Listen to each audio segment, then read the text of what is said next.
Hi everyone, this is Harry Karanassos from the Foundry of Ideas. This video is part of a series on woodworking tools and projects in which I try to provide the answers you may be looking for.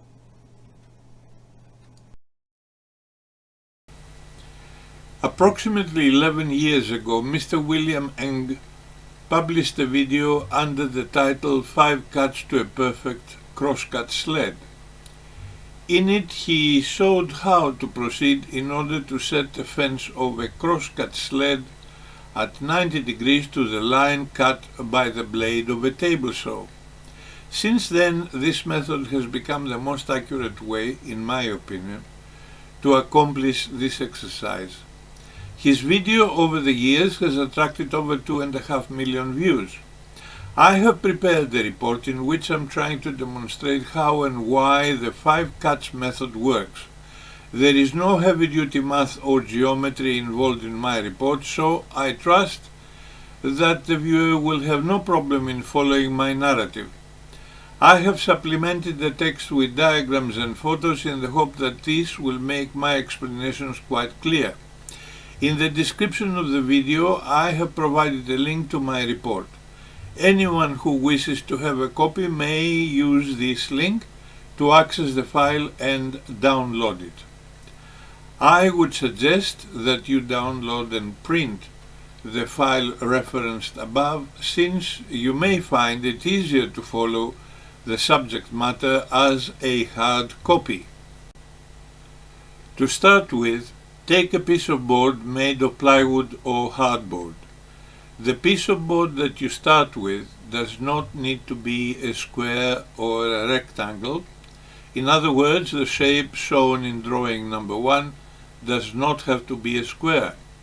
Make your first cut on side number 1 and then place the edge that you just cut against the fence of your sled and make your second cut on side number 2. Then place the edge that you just cut against the fence of your sled and make your third cut on side number 3. Once again, place the edge that you just cut against the fence of your sled and make your fourth cut on side number 4. This process is executed by turning the board clockwise. The angles of the shape shown above, see drawing number 1, total 360 degrees. If the angles of your board were each 90 degrees, then side number 1 and side number 3 should be parallel to each other, and they would also be of the same length. After the fourth cut has been made, rotate your board clockwise once again. This results in the original side number 1 being again more or less aligned to the table saw blade run line. Shift your board to the right so that it protrudes to the right of the blade run line by approximately 20 millimeters. We need this strip so that we can measure its width at its top, at the side away from the fence, which is usually designated A, and at its bottom, at the side nearest to the fence, which is usually designated B. Now, as a next step, cut this strip. We shall call this strip the fifth cut. Let us assume that after the fifth cut has been made, see line LM in drawing number 2, we end up with a board piece KLMN. The final shape of this board will depend on how far out of true, i.e. at what variance from 90 degrees, is the fence when compared to the table saw line run, as well as on the degree to which the starting shape is not a square or rectangle. Now we measure the length of line KL and the length of line MN, and we subtract the length of line MN from the length of line KL. We then divided the result by 4 because our original board, as well as any modification we made by cutting it, has 4 angles. If the result of the subtraction KL minus MN is negative, this will indicate that our fence lies in the negative portion of the sled arrangement. See line PQ in drawing number 3 and drawing number 4. An ideal positioning of the fence with reference to the table saw blade run line is shown in drawing number 5. It can be seen that the fence is at right angles with the table saw blade run line. In fact, it is this positioning that the fifth cut method is trying to achieve.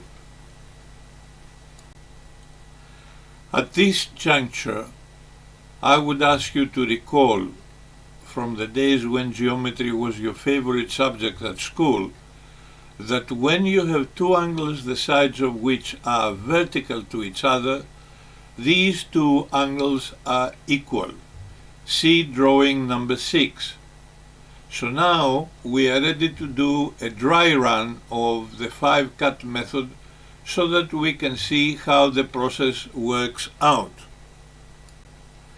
Now I shall take you step by step through the process I followed.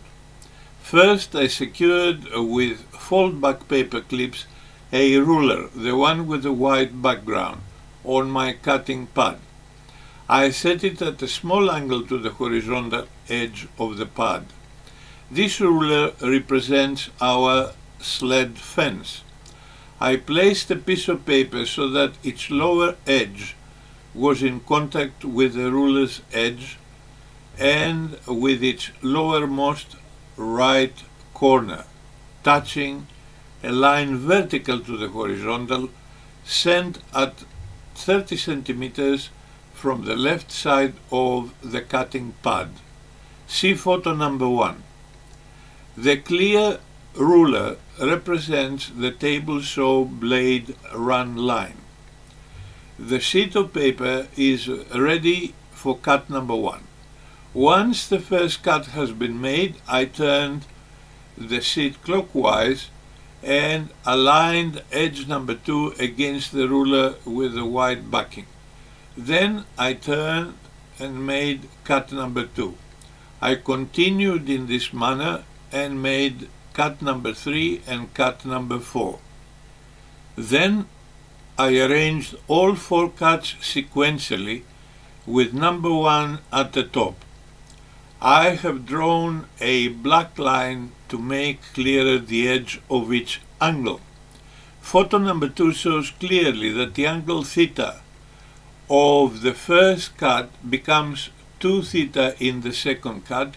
It then becomes 3 theta in the third cut, and it finally becomes 4 theta in the fourth cut. It is important to understand that here we are not concerned with the size of each strip or with the size of their top edges. What matters is that each time a cut is made, the size of the angle increases proportionally to the angle theta of the first cut.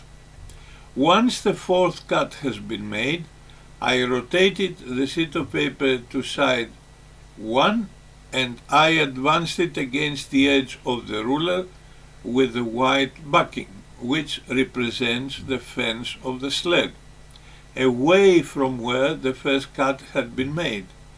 This increases the size of the last piece of paper remaining. See photo number 3.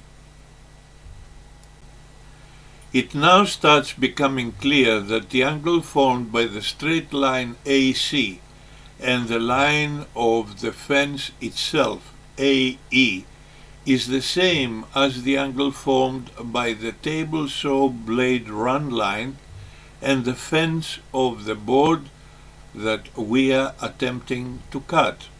See photo number 4. Considering our diagrams in photo number 3 and in photo number 4, we see that the angle 4 theta is in direct proportion to the length A minus B. That means that when one of these quantities increases, the other also increases, whilst in addition their ratio is equal to a non-zero constant value. In proportional relationships, the inclination of a line with respect to the vertical axis and the horizontal axis is a ratio of rise over run. In our case, rise is the line CE and run is the line AC. See photo number 4. The rise over run ratio is also referred to as the slope or gradient of a line. If theta is directly proportionate to A minus B, then it follows that theta is in direct proportion to A minus B upon 4. As a result of the foregoing, the gradient or slope of the line EA is A minus B upon 4 upon L, where L is the length of the first cut. So the gradient or slope of line EA is A minus B upon 4L. From the above, you can see the formula that I have here, which is A minus B upon 4L is equal to the required correction upon R, where R is the distance between the fence pivot point and the point of adjustment. The above equation may be further modified as follows. The required correction is carried out at point C, as we show in the diagrams of the initial pages of this report. See drawing number 5 and photo number 4. Supplementary notes. A filler gauge may be used to make the necessary correction. However, it is strongly recommended that the accuracy of the filler gauge be checked. One ought to use a digital caliper to ensure that the blades of the filler gauge used do total the calculated correction. If the full actual error is a negative number, the fence will have to be rotated clockwise.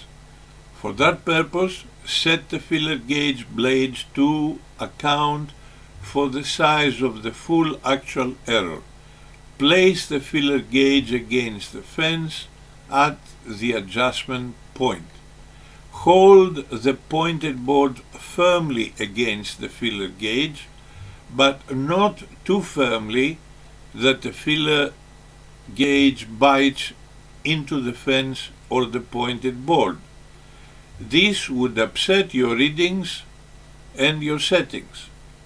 Secure the pointed board in place with a clamp. See drawing number 7. Next, remove the temporary securing screw and the filler gauge. Then, rotate the fence clockwise until it meets the pointed board. Secure the fence in place with a clamp and drill a securing screw in a location to the right of the location of the temporary securing screw. Do not use the same drill hole as that of the temporary securing screw, as this will introduce unwanted errors. Finally, secure the fence to the sled table with additional screws, making sure you do not place any screws in line with the table saw blade run.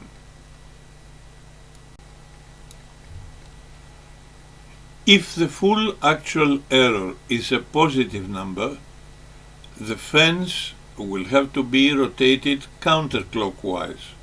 For that purpose, set the pointed board firmly against the fence at the adjustment point. Hold the pointed board secured in place with a clamp. Remove the temporary securing screw and rotate the fence counterclockwise, having already set the feeler gauge to account for the size / thickness of the full actual error. Enter it between the pointed board and the fence. Rotate the fence clockwise to rest against the blades of the feeler gauge. Do not force the fence against the feeler gauge, as this might cause the latter to bite into the pointed board. This would upset your readings and settings. Once the fence is set firmly against the blades of the feeler gauge, secure it in position with a clamp. See drawing number 8. Next, drill a securing screw in a location to the right of the location of the temporary securing screw. Do not use the same drill hole as that of the temporary securing screw, as this will introduce unwanted errors.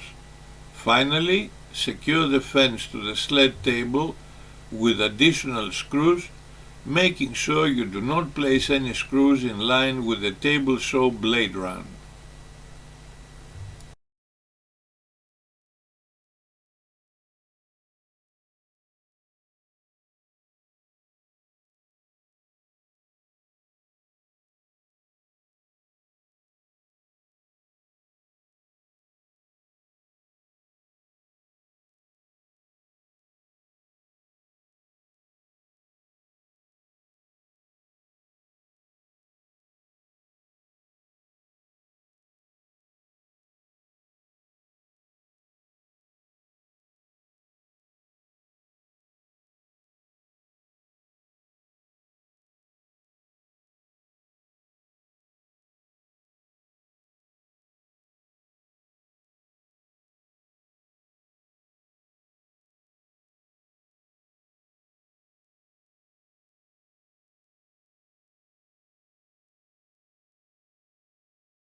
Thank you very much for watching my presentation. I do hope that you have found my video informative and useful. If you enjoyed my video, please hit the like button and consider subscribing to my channel. I do hope to see you in my next video. Stay safe, healthy and happy. Bye bye for now.